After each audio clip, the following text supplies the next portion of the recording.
നമസ്കാരം. കാന്തപുരം എ.പി. അബൂബക്കർ മുസ്ലിയാർ നയിച്ച കേരള യാത്ര സമാപന സമ്മേളനത്തിൽ വി.ഡി. സതീശന്റെ ഉശിരൻ മറുപടി കേട്ട് കിളിപോയിരിക്കുന്ന പിണറായി വിജയനെയാണ് എല്ലാവരും കണ്ടത്. കാന്തപുരത്തിന്റെ മുന്നിൽ വച്ച് പിണറായിയെ പഞ്ഞിക്കിട്ട് പ്രതിപക്ഷ നേതാവ് വി.ഡി. സതീശൻ രംഗത്തെത്തിയപ്പോൾ അവിടെ ഒന്നും മിണ്ടാതെ ഇരിക്കേണ്ട അവസ്ഥയായിരുന്നു സി.എമ്മിന്. സത്യം പറഞ്ഞാൽ തെരഞ്ഞെടുപ്പ് മുതലെടുക്കാനുള്ള പിണറായി വിജയന്റെ ശ്രമമാണ് സതീശൻ പൊളിച്ചെടുക്കിയത്. പിണറായി വിജയന്റെ വാക്കുകൾ ഇങ്ങനെയായിരുന്നു: മതേതര ജനാധിപത്യ വിശ്വാസികൾ ഒന്നിച്ചു നിൽക്കേണ്ടതിൻ്റെ ആവശ്യകതയാണ് ഇത് ചൂണ്ടിക്കാണിക്കുന്നത്. ഇവിടെ മതനിരപേക്ഷത ശക്തമായി നിലനിൽക്കേണ്ടതുണ്ട്. വർഗീയത നമ്മുടെ നാടിന് ആപത്തെ സൃഷ്ടിക്കുകയുള്ളൂ. വർഗീയതയുമായി ഒരു തരത്തിലുള്ള വിട്ടുവീഴ്ചയും സ്വീകരിക്കാൻ പാടില്ല. വിട്ടുവീഴ്ചയില്ലാതെ വർഗീയതയെ അകറ്റി നിർത്താൻ കഴിയണം. ഇവിടെ രാജ്യത്തുണ്ടായ ഒട്ടേറെ ദുരനുഭവങ്ങളുണ്ട്. ഇവിടെയും അത്തരത്തിലുള്ള ഒട്ടേറെ അനുഭവങ്ങൾ കാണാൻ കഴിയും.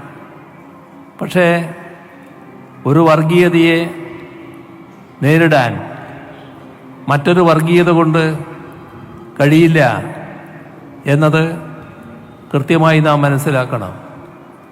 വർഗീയതയെ നേരിടാൻ മറ്റൊരു വർഗീയത രൂപം കൊണ്ടാൽ അത് വർഗീയതയെ ശക്തിപ്പെടുത്തുക മാത്രമേ ചെയ്യൂ.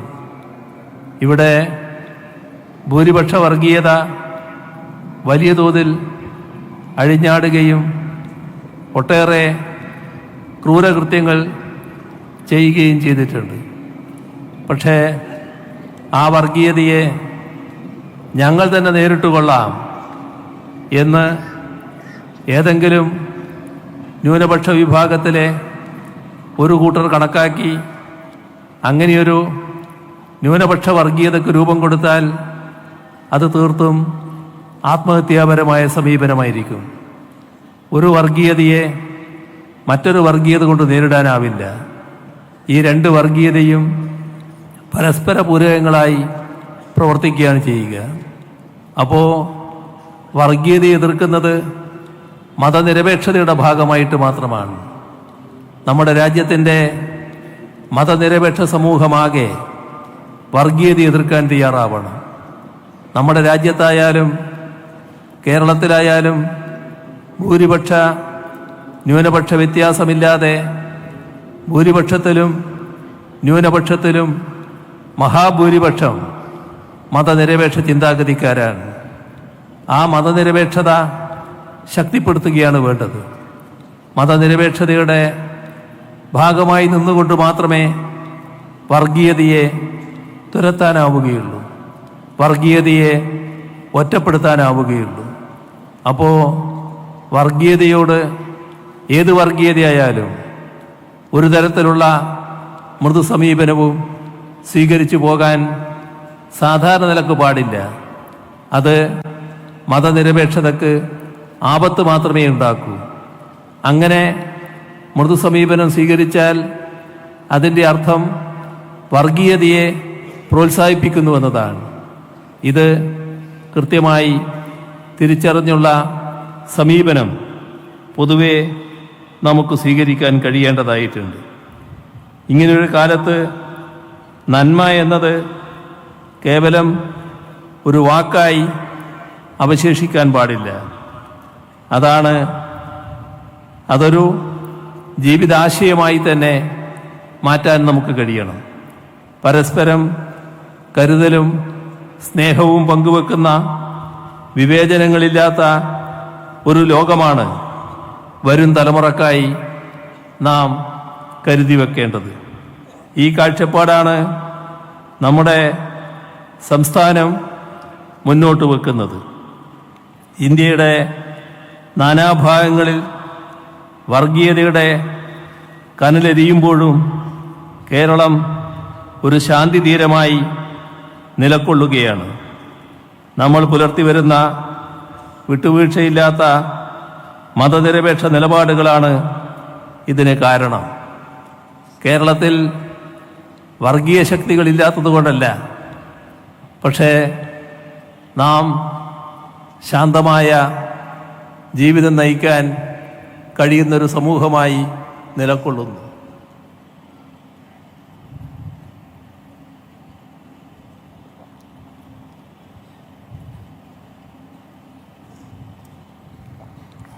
പറയത്തക്ക വർഗീയ സംഘർഷങ്ങളോ മറ്റ് പ്രശ്നങ്ങളോ നമ്മുടെ സംസ്ഥാനത്ത് കാണാനില്ല. ഇത് നമ്മുടെ ഒരു പ്രത്യേകതയായി, രാജ്യത്ത് തന്നെ ഒരു വലിയ തുരുത്തായി, മതനിരപേക്ഷതയുടെ ശക്തി കേന്ദ്രമായി കേരളത്തിന് നിലനിൽക്കാൻ കഴിഞ്ഞതിൻ്റെ ഭാഗമാണ്. പക്ഷേ നമ്മൾ ഓർക്കണം, എങ്ങനെയാണ് ഇത്തരമൊരവസ്ഥ വന്നത് എന്നത്. ഇവിടെ ഇത്തരമൊരു കാലത്ത് അതുമായി ബന്ധപ്പെട്ട് ചില കാര്യങ്ങൾ കൂടി ചൂണ്ടിക്കാണിക്കുന്നത് സാങ്കത്യമുള്ളതാണെന്ന് കരുതുകയാണ്. നമ്മുടെ കേരളത്തിലും വർഗീയ പ്രശ്നങ്ങളുണ്ടായിട്ടില്ലേ? വർഗീയ കലാപങ്ങളുണ്ടായിട്ടില്ലേ? ഞാൻ ആദ്യം MLA ആകുന്നത് 1970 കാലത്തായിരുന്നു. 1971 തലശ്ശേരി കലാപം നടന്നത്. ആ കലാപം വലിയ തോതിലുള്ള സംഘർഷാവസ്ഥ തലശ്ശേരിയിൽ സൃഷ്ടിക്കപ്പെട്ടു. ഒരുപാട് ആരാധനാലയങ്ങൾ ആക്രമിക്കപ്പെട്ടു, കച്ചവട സ്ഥാപനങ്ങൾ ആക്രമിക്കപ്പെട്ടു, വീടുകൾ ആക്രമിക്കപ്പെട്ടു, പലർക്കും സ്വത്തുവകകൾ നഷ്ടപ്പെട്ടു, പലർക്കും സ്വർണം നഷ്ടപ്പെട്ടു, പണം നഷ്ടപ്പെട്ടു. അങ്ങനെ പലതും നഷ്ടപ്പെട്ട ജനവിഭാഗങ്ങൾ. എന്നാൽ അവിടെ ഒരു ജീവൻ നഷ്ടപ്പെട്ടു. ആ ജീവൻ നഷ്ടപ്പെട്ടത് ഞങ്ങളുടെ ഒരു സഖാവിൻ്റെ ജീവനായിരുന്നു. അദ്ദേഹം എങ്ങനെയാണ് ജീവൻ നഷ്ടപ്പെടാനിടയായത്? അവിടെയുള്ള കലാപം ശമിപ്പിക്കുന്നതിന് വേണ്ടി ഞങ്ങൾ ആ കാലത്ത് സ്വീകരിച്ചൊരു സമീപനമുണ്ടായിരുന്നു. ആത്മാഹൂതി ചെയ്തു പോലും മതനിരപേക്ഷത സംരക്ഷിക്കുക എന്നതായിരുന്നു അന്ന് ഞങ്ങൾ നൽകിയ ആഹ്വാനം. അതിൻ്റെ ഭാഗമായി എല്ലാ സ്ഥലങ്ങളിലും വളണ്ടിയർമാർ ആരാധനാലയങ്ങൾ സംരക്ഷിക്കാൻ വരെ കാവൽ നിന്നു. അങ്ങനെ കാവൽ നിന്ന ഒരിടമായിരുന്നു മെരുവമ്പായി പള്ളി.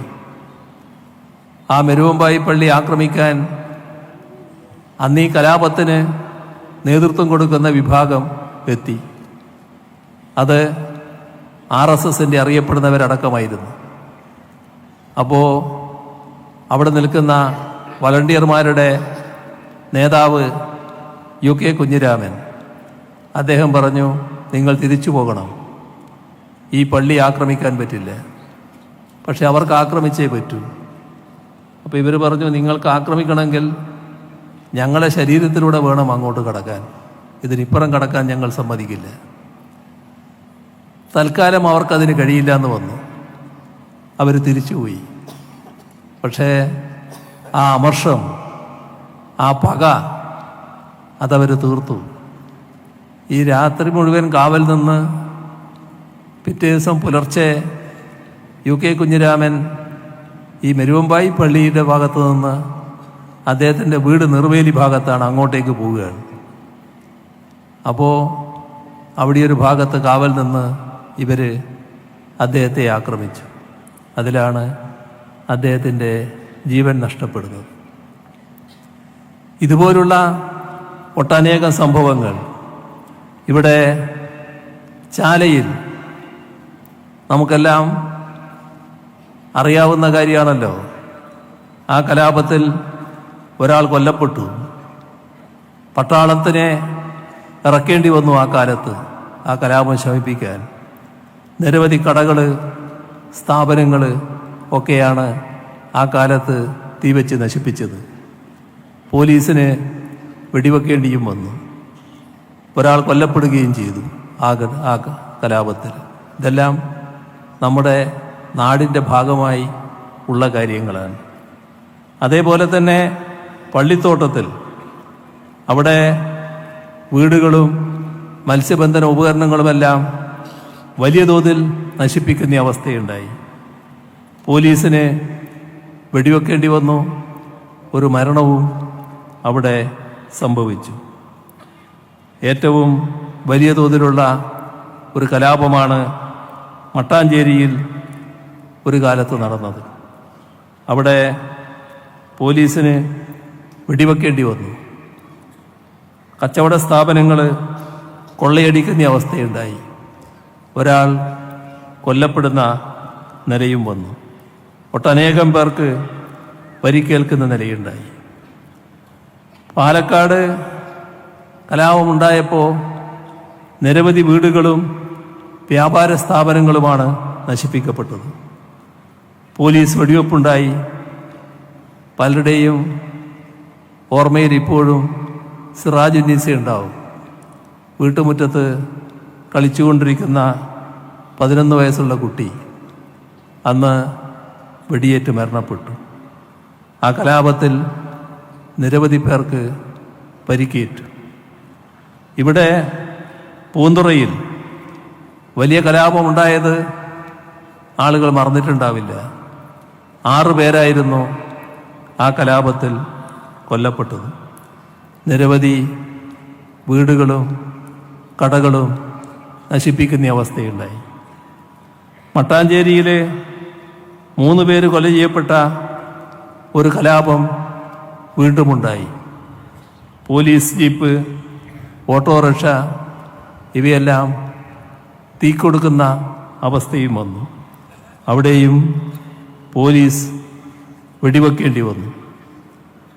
കാസർഗോഡ് ബേക്കൽ, കാസർഗോഡ് മഞ്ചേശ്വരം എന്നീ സ്ഥലങ്ങളിൽ 8 ദിവസം നീണ്ട വർഗീയ സംഘർഷം, അതിൽ 7 വലിയ സംഘർഷങ്ങൾ, അതിൻ്റെ ഭാഗമായി 7 പേർ കൊല്ലപ്പെടുന്ന അവസ്ഥ. ഇതിനു പുറമെ പോലീസ് വെടിവെപ്പ്, ഒരാൾ അതിലും കൊല്ലപ്പെടുന്ന അവസ്ഥ. ഇതെല്ലാം നമ്മുടെ നാട്ടിൽ വിവിധ ഘട്ടങ്ങളിൽ നടന്ന കാര്യങ്ങളാണ്. അത് കഴിഞ്ഞതിൻ്റെ തൊട്ട് പിറ്റത്തെ വർഷം വീണ്ടും കാസർഗോഡിൽ സംഘർഷം, കലാപം, 4 പേർ കൊല്ലപ്പെടുന്നു. നിരവധി വാഹനങ്ങൾ, വീടുകൾ, ഷോപ്പുകൾ എല്ലാം നശിപ്പിക്കുന്നു. ഇതിനെല്ലാം ശേഷമാണ് മാറാടെ 1-ാം കലാപം നടക്കുന്നത്. മാറാട് 1ഉം 2ഉം കലാപങ്ങളുണ്ടായി. ആ 1-ാം കലാപത്തിൽ 5 പേർ കൊല്ലപ്പെട്ടു. വലിയ തോതിലുള്ള നാശനഷ്ടങ്ങൾ അതിൻ്റെ ഭാഗമായി ഉണ്ടായി. അടുത്ത വർഷം, പിന്നീടൊരു 2 വർഷം പിന്നിടുമ്പോഴാണ് മാറാട് 2-ാം കലാപം. ആ 2-ാം കലാപത്തിൽ 9 പേർ കൊല്ലപ്പെട്ടു. മാരകമായ പരിക്ക് 21 പേർക്കുണ്ടായി. അനേകം പേർക്ക് പരിക്ക്. അവിടെ വീടുകൾ വലിയ തോതിൽ ആക്രമിക്കപ്പെട്ടു. 12 ഫൈബർ വള്ളങ്ങളും ഒരു ബോട്ടും തീവച്ച് നശിപ്പിക്കുന്ന അവസ്ഥയുണ്ടായി. എല്ലാം നമ്മുടെ കേരളത്തിൽ തന്നെ സംഭവിച്ചതായിരുന്നു. ഇവിടെ പൂവാറ് സംഘർഷമുണ്ടായപ്പോൾ നിരവധി പേർക്ക് പരിക്ക്, ഒട്ടേറെ വീടുകൾ തീവച്ച് നശിപ്പിക്കുന്ന അവസ്ഥ. കാസർഗോഡ് വീണ്ടും സംഘർഷം, 4 പേർ കലാപത്തിൽ കൊല്ലപ്പെട്ടു. നിരവധി കടകളും വീടുകളും നശിപ്പിക്കുന്ന അവസ്ഥയുണ്ടായി. നമുക്കറിയാം, വലിയ തുറയിലുണ്ടായിരുന്ന വലിയ സംഘർഷം, വലിയ തുറയല്ല, ചെറിയ തുറ, വലിയ സംഘർഷം. അവിടെ 6 പേരാണ് കൊല്ലപ്പെട്ടത്.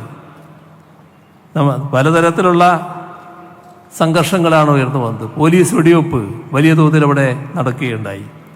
നിരവധി കടകൾ, വാഹനങ്ങൾ എല്ലാം നശിപ്പിക്കപ്പെട്ടു. വീണ്ടും കുറച്ച് വർഷം കഴിഞ്ഞപ്പോൾ കാസർഗോഡ് വീണ്ടും കലാപം, 2 പേർ കൊല്ലപ്പെട്ടു. നിരവധി വീടുകൾ, കടകൾ, വാഹനങ്ങൾ എല്ലാം നശിപ്പിച്ചു. നമ്മുടെ ഇവിടെ തന്നെ പൂന്തുറയിൽ ഇടയാറ്, അവിടെ സംഘർഷമുണ്ടായി, പലർക്കും പരിക്കേൽക്കുന്ന വന്നു. നിരവധി വീടുകളും മറ്റും ആക്രമിക്കപ്പെടുന്ന അവസ്ഥയുണ്ടായി. ഇതെല്ലാം നമ്മുടെ കേരളത്തിൽ സംഭവിച്ച കാര്യങ്ങളാണ്. ഞാനിതെല്ലാം പറഞ്ഞത് കേരളം എന്നത് ഒരു വർഗീയ സംഘർഷം ഒരു കാലത്തും ഇല്ലാതിരുന്നൊരു നാടല്ല. വിവിധ ഘട്ടങ്ങളിൽ വർഗീയ സംഘർഷം ഉണ്ടായിട്ടുണ്ട്. ആ നാട്ടിൽ ഇപ്പോൾ വർഗീയ സംഘർഷം തീർത്തും മാറ്റി നിർത്താൻ നമുക്ക് കഴിഞ്ഞിട്ടുണ്ട്. എന്തുകൊണ്ട്? അതിന് നാം ഉത്തരം കാണേണ്ടത് തന്നെയാണ്. നമ്മൾ ചോദിക്കേണ്ട ചോദ്യം തന്നെയാണത്. നേരത്തെ വർഗീയ സംഘർഷങ്ങളും കലാപങ്ങളും അതിൻ്റെ ഭാഗമായി ജീവനാശവും ഒരുപാട് പേർക്ക് വലിയ തോതിലുള്ള നഷ്ടങ്ങളും സംഭവിച്ച ഒരു പ്രദേശമാണെങ്കിലും അവിടങ്ങളിൽ എല്ലാം ശാന്തത നിലനിൽക്കുന്നു, ശാന്തിയും സമാധാനവും നിലനിൽക്കുന്നു. എന്തുകൊണ്ടാണത്? വർഗീയതയോട് വിട്ടുവീഴ്ചയില്ലാത്ത സമീപനം സ്വീകരിക്കണം. ഒരു വർഗീയതയെയും പ്രീണിപ്പിക്കുന്ന നിലപാട് സ്വീകരിക്കരുത്. എല്ലാ വർഗീയതയോടും കർക്കശമായ നിലപാട് സ്വീകരിക്കണം. വർഗീയ പ്രശ്നങ്ങളുടെ ഭാഗമായി എന്തെങ്കിലും തരത്തിലുള്ള നീക്കങ്ങളുണ്ടായാൽ അവിടെ കർക്കശമായ ഇടപെടലുണ്ടാവണം. അങ്ങനെ മാത്രമേ വർഗീയത ശമിപ്പിക്കാൻ പറ്റൂ, വർഗീയ സംഘർഷങ്ങൾ ഒഴിവാക്കാൻ പറ്റൂ. ഏതെങ്കിലും ഒന്നിനോട് ചെറിയ തോതിൽ ചാരി നിന്നു എന്ന് വന്നാൽ അത് വർഗീയ സംഘർഷം ഒഴിവാക്കുന്നതിന് വഴിവെക്കില്ല, കൂടുതൽ സംഘർഷങ്ങളിലേക്ക് നീങ്ങുകയാണ് ചെയ്യുക. ഇത് നമ്മുടെ കേരളത്തിൽ കൃത്യമായി മതനിരപേക്ഷതയുടെ സംരക്ഷണത്തിന് വേണ്ടിയുള്ള ഇതൊക്കെ കേട്ടിരുന്ന് ഒരവസരം വന്നപ്പോൾ സതീശൻ എഴുന്നേറ്റു. സത്യത്തിൽ അത് പിണറായിക്കുള്ള താക്കീത് കൂടിയായിരുന്നു. ഒരു വശത്ത് മതേതരത്വം പറഞ്ഞ് മറുവശത്ത് വിദ്വേഷം പറയുന്നവരെ പൊന്നാടയിട്ട് സ്വീകരിക്കരുതെന്നായിരുന്നു പ്രതിപക്ഷ നേതാവ് വി.ഡി. സതീശന്റെ ആദ്യ മറുപടി. പിന്നെ അങ്ങോട്ട് പിണറായിക്ക് ഒന്നും പറയേണ്ട എന്ന് പോലും തോന്നിക്കാണും. തെരഞ്ഞെടുപ്പിൽ തോറ്റാലും മതേതരത്വം വിട്ട് മറ്റൊരു നിലപാട് സ്വീകരിക്കില്ല. തെരഞ്ഞെടുപ്പിൽ തോറ്റാൽ പോട്ടെ എന്ന് വെക്കണം. അതാണ് ഈ അവസരത്തിൽ നിങ്ങൾക്ക് തരുന്ന ഉറപ്പെന്നും അദ്ദേഹം പറഞ്ഞു. മതേതരത്വം പറയാനും പ്രസംഗിക്കാനും എളുപ്പമാണ്. മറുവശത്ത് വിദ്വേഷം പറയുന്നവരെ പൊന്നാടയിട്ട് സ്വീകരിക്കരുത്. കാറിൽ കയറ്റിയാൽ പ്രശ്നം ഇല്ലെന്നും ഇരട്ടത്താപ്പ് പാടില്ലെന്നും പ്രതിപക്ഷ നേതാവ് മറുപടി നൽകി. മറ്റുള്ളവരെ കാറിൽ സൂക്ഷിച്ചു കയറ്റണം. അവർ വിദ്വേഷം പ്രസംഗിക്കുന്നില്ലെന്ന് ഉറപ്പുവരുത്തണം. മതേതരത്വത്തെ തൊട്ടുകളിച്ചാൽ വിട്ടുവീഴ്ചയില്ലാത്ത നിലപാട് സ്വീകരിക്കണമെന്നും അദ്ദേഹം കേരള യാത്രാ സമാപന സമ്മേളനത്തിൽ സംസാരിക്കവേ കൂട്ടിച്ചേർത്തു. അയ്യപ്പ സംഗമ പരിപാടിക്കിടെ SNDP യോഗം ജനറൽ സെക്രട്ടറി വെള്ളാപ്പള്ളി നടേശനെ മുഖ്യമന്ത്രി പിണറായി വിജയൻ കാറിൽ കയറ്റിയതിനെ പരോക്ഷമായി വിമർശിക്കുകയായിരുന്നു സതീശൻ. നമുക്ക് മതേതരത്വം പറയാൻ എളുപ്പമാണ്, പ്രസംഗിക്കാനും എളുപ്പമാണ്. നമുക്ക് ഒരുപാട് കാര്യങ്ങൾ പറയാം. മതേതരത്വം ഒരു വശത്ത് പറഞ്ഞുകൊണ്ട് മറ്റൊരു വശത്ത് വിദ്വേഷ പ്രസംഗം നടത്തുന്നവരെ നമ്മൾ പൊന്നാടയിട്ട് സ്വീകരിക്കരുത്. നമ്മൾ കാറിൽ കയറ്റിയാലൊന്നും കുഴപ്പമില്ല, പക്ഷേ കാറിൽ കയറ്റുന്നവരെ നമ്മൾ സൂക്ഷിച്ചു വേണം കയറ്റാൻ, സതീശൻ പറഞ്ഞു. നമുക്ക് ഒരുപാട് കാര്യങ്ങൾ പറയാം എന്ന് തുടങ്ങിക്കൊണ്ടാണ് സതീശൻ തന്റെ രാഷ്ട്രീയ നിലപാടുകൾ മുഖ്യമന്ത്രിയുടെ സാന്നിധ്യത്തിൽ വ്യക്തമാക്കിയത്. വെള്ളാപ്പള്ളി നടേശന്റെ സമീപകാല നിലപാടുകളെയും സർക്കാരുമായുള്ള അദ്ദേഹത്തിന്റെ ബന്ധത്തെയും പരോക്ഷമായി പരിഹസിച്ച സതീശൻ വർഗീയതയോടും ഫാസിസത്തോടും സന്ധി ചെയ്യുന്ന നിലപാടുകളെ ശക്തമായി എതിർത്തു. ഭരണകൂടം ഇത്തരം പ്രവണതകൾക്ക് കൂട്ടുനിൽക്കരുതെന്നും അദ്ദേഹം ഓർമ്മിപ്പിച്ചു. മുഖ്യമന്ത്രിയെ വേദിയിലിരുത്തിക്കൊണ്ടുള്ള സതീശന്റെ ഈ നേർക്കുനേർ പ്രസംഗം UDF ക്യാമ്പുകളിൽ വലിയ ആവേശം പകർന്നിരിക്കുകയാണ്. വെള്ളാപ്പള്ളിയെ കാറിൽ കയറ്റിയ കാര്യം പരോക്ഷമായി ഓർമ്മിപ്പിച്ചുകൊണ്ടായിരുന്നു കടന്നാക്രമണം നടത്തിയത്. അതേസമയം എന്നെക്കുറിച്ച് 10 കാർഡുകൾ എല്ലാ ദിവസവും ഇറക്കുന്നുണ്ട്. ലോകം കണ്ട ഏറ്റവും വലിയ കൊള്ളക്കാരൻ എന്നൊക്കെയാണ് കാർഡ് ഇറക്കുന്നത്. അതെല്ലാം എനിക്ക് ഗുണമായാണ് മാറുന്നത്. 10 കാർഡുകൾ 20 ആക്കാൻ പറ്റുമോ എന്ന് നോക്കണം. ഐഷ പോറ്റി പോയതിന്റെ കടം തീർക്കുന്നത് പിതാവ് മരിച്ച് ദുഃഖിതയായിരിക്കുന്ന കോൺഗ്രസ് നേതാവ് CPM-ൽ ചേരുമെന്ന വ്യാജ പ്രചരണം നടത്തിയാണ്. പ്രായമായവരെ കൊണ്ടുവന്നതാണ് MV ഗോവിന്ദന് പ്രശ്നമെങ്കിൽ അടുത്ത തവണ ചെറുപ്പക്കാരെ നോക്കാമെന്നും സതീശൻ പറഞ്ഞു. രാഷ്ട്രീയ പാർട്ടികൾ മാത്രമല്ല, വിവിധ വ്യക്തികളും സമൂഹങ്ങളും സോഷ്യൽ ഗ്രൂപ്പുകളും UDF-ലേക്ക് തിരിച്ചുവരും. ഒരു പാർട്ടിയുടെയും പേര് പറഞ്ഞിട്ടില്ല. പക്ഷേ NDAയും LDF-ലുമുള്ള കക്ഷികൾ UDF-ൽ ചേരുമെന്ന് പറഞ്ഞിരുന്നു. ഇപ്പോൾ തന്നെ NDAയിലെ കക്ഷി UDF-ൽ ചേർന്നിട്ടുണ്ട്. LDF-ൽ നിന്നുള്ള വ്യക്തികൾ ഇപ്പോഴും UDF-ൽ ചേർന്നുകൊണ്ടിരിക്കുകയാണ്. ഇന്നും വയനാട്ടിൽ ഒരു CPM നേതാവ് പാർട്ടി വിട്ടിട്ടുണ്ട്. VD സതീശൻ പറഞ്ഞു.